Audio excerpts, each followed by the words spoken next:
Leviticus chapter 10, verses 1 to 20. I'm reading from the New Revised Standard Version, the Green Bible. Verse 1. Now Aaron's sons, Nadab and Abihu, each took his censer, put fire in it, and laid incense on it, and they offered an holy fire before the Lord, such as he did not command them. Verse 2. And fire came out from the presence of the Lord and consumed them, and they died before the Lord. Verse 3. Moses said to Aaron, this is what the Lord meant when he said, through those who are near me, I will show myself holy, and before all the people, I will be glorified. And Aaron was silent. Verse 4, Moses summoned Mishael and Elzaphan, sons of Oziel, the uncle of Aaron, and said to them, come forward and carry your kinsmen away from the front of the sanctuary to a place outside the camp.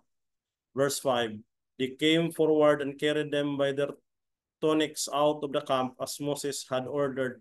Verse 6, and Moses said to Aaron and to his sons, Eleazar and Ithamar, do not dishevel your hair and do not tear your vestments, or you will die, and wrath will strike all the congregation, but your kindred, the whole house of Israel, may mourn the burning that the Lord has sent. Verse 7, you shall not go outside the entrance of the tent of meeting, or you will die, for the anointing oil of the Lord is on you. And they did as Moses had ordered. Verse 8, and the Lord spoke to Aaron.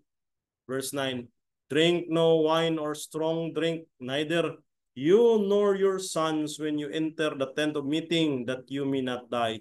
It is a statute forever throughout your generations. Verse 10, you are to distinguish between the holy and the common, and between the unclean and the clean. Verse 11, and you are to teach the people of Israel all the statutes that the Lord has spoken to them through Moses. Verse 12, Moses spoke to Aaron and to his remaining sons, Eleazar and Ithamar, take the grain offering that is left from the Lord's offerings by fire, and eat it, and leaven beside the altar, for it is most holy.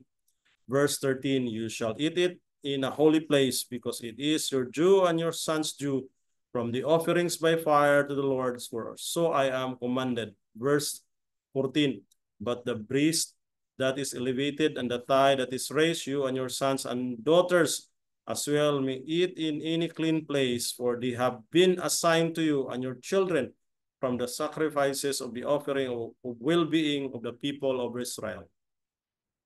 Verse 15, the thigh that is raised and the breast that is elevated, they shall bring together with the offerings by fire of the fat to raise for an elevation offering before the Lord. They are to be your due, and that your children forever, as the Lord has commanded.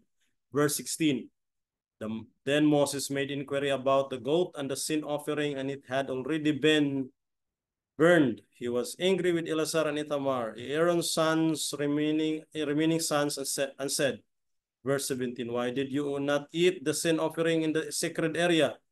For it is most holy, and God has given it to you that you may remove the guilt of the congregation, to make atonement on their behalf before the Lord. Verse 18, its blood was not brought into the inner part of the sanctuary. You should certainly have eaten it in the sanctuary as I commanded. Verse 19, and Aaron spoke to Moses, see, today they offered their sin offering and their burnt offering before the Lord, and yet such things as these have befallen me. If I had eaten the sin offering today, would it have been agreeable to the Lord? Verse 20, and when Moses heard that, he agreed. I am reading from the New Revised Standard Version, the Green Bible, Leviticus chapter 10, verses 1 to 20.